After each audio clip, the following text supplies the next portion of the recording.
ইতিহাসের পাতায় এমন কিছু ঘটনা আছে যা মানুষের ঈমানকে নাড়িয়ে দেয়। কঠিন বিপদের মাঝেও আল্লাহর ওপর পূর্ণ ভরসা রাখলে কিভাবে আল্লাহ সাহায্য করেন তারই এক উজ্জ্বল উদাহরণ হল হজরত দানিয়াল আলাইহিসসালামের এই ঘটনা। আসুন সেই হৃদয়স্পর্শী কাহিনীটি জেনে নিই। ইবনে আবি দুনিয়া রহমতুল্লাহে আবদুল্লাহ ইবনে আবি হুজাইল রহমতুল্লাহে থেকে বর্ণনা করেন, বুকতে নসরের হাতে দুটি সিংহ ধৃত হয়।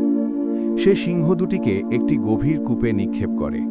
অতপর হজরত দানিয়েল আলাইহি ওয়াসাল্লামকেও সেই কূপে ফেলে দেয়, কিন্তু সিংহ দুটি হজরত দানিয়েল আলাইহি ওয়াসাল্লামের কোনো অনিষ্ট করেনি।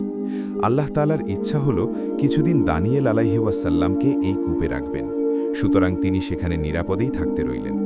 মানবিক চাহিদা অনুযায়ী তার ক্ষুধা পেলে আল্লাহ রাব্বুল আলামিন বহু দূরে অবস্থিত বাইতুল মুকাদ্দাসে অবস্থানরত হজরত আরমি আলাইহি ওয়াসাল্লামকে ওহির মাধ্যমে জানিয়ে দেন যে খাদ্য প্রস্তুত করে হজরত দানিয়েল আলাইহি ওয়াসাল্লামকে আহারের ব্যবস্থা কর।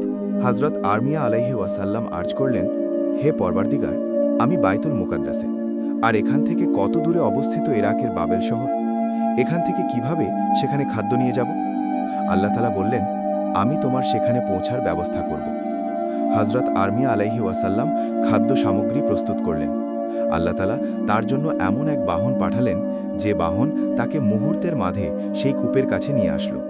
কূপের কাছে লোকের আলাপ পেয়ে হজরত দানিয়েল আলাইহি ওয়াসাল্লাম জিজ্ঞেস করলেন, এখানে কে? আরমিয়া আলাইহি ওয়াসাল্লাম বললেন, আমি আরমিয়া। দানিয়েল আলাইহি ওয়াসাল্লাম জিজ্ঞেস করলেন, আপনাকে কে এখানে নিয়ে এসেছে? আরমিয়া আলাইহি ওয়াসাল্লাম বললেন, আপনার প্রতিপালক। দানিয়েল আলাইহি ওয়াসাল্লাম বললেন, তবে আমার প্রতিপালক কি আমাকে স্মরণ করেছেন? আরমিয়া আলাইহি ওয়াসাল্লাম বললেন, হ্যাঁ। তখন দানিয়েল আলাইহি ওয়াসাল্লাম বললেন, সকল প্রশংসা আল্লাহ তাআলারই জন্য, যিনি সে বান্দাকে কখনো ভুলেন না যে তার স্মরণ করে।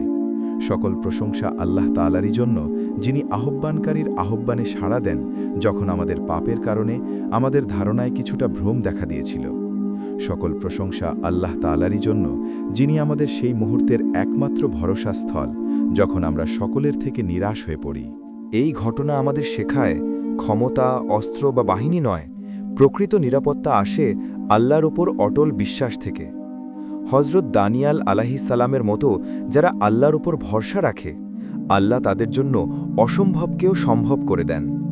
আল্লাহ আমাদের সবাইকে এমন দৃঢ় ঈমান ও তাওয়াক্কুল দান করুন।